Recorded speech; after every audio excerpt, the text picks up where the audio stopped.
聽好多人話雲南壯住，一半人間煙火，一半世間秘境。跟住我哋一齊感受玉龍雪山的風光，坐豬槽船探尋瀘沽湖的女兒國傳說，漫步滇池邊與熊追鷗同傾打卡啦。第一日，香港機場集合，直飛昆明，入住昆明官渡華美達安可酒店或同級，晚間可至油匠官渡古鎮試當地小食，感受昆明夜風情。第二日，早餐後出發往麗江，途中打卡洱海網紅景點大理理想邦，藍白建築配湖景，影相似置身聖托里尼。之後由雙廊古鎮沿湖漫步睇白族民居，下午抵麗江，遊世界文化遺產麗江古城，逛四方街大水車，感受納西古鎮韻味。入住麗江柏宇雲龍酒店或同級。第三日，朝早直奔5A 級玉龍雪山，包門票加雲杉坪索道，乘索道上雲杉坪，看雪山下的天然牧場金海子，沿白水河走到南月谷，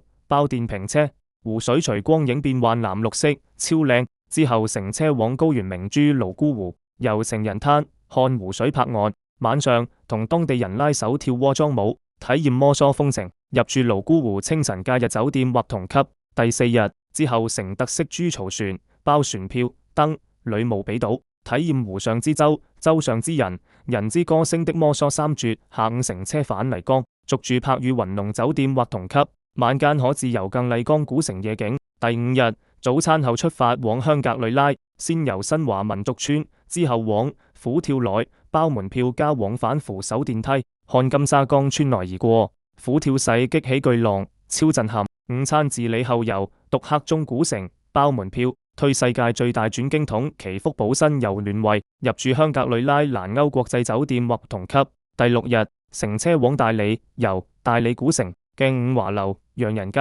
晚餐自理後入住大理理圖酒店或同級。第七日，早餐後遊喜洲白族民居，欣賞白族歌舞表演，之後乘車返昆明，遊滇池濕地公園，秋冬季節可見紅嘴鷗飛舞，入住昆明官渡鎮麥克達溫德姆酒店或同級。第八日，昆明直航返香港，結束呢趟彩雲之南之旅。想報名快啲撥打我哋熱線電話，或加我哋 WhatsApp 56223819報名啦。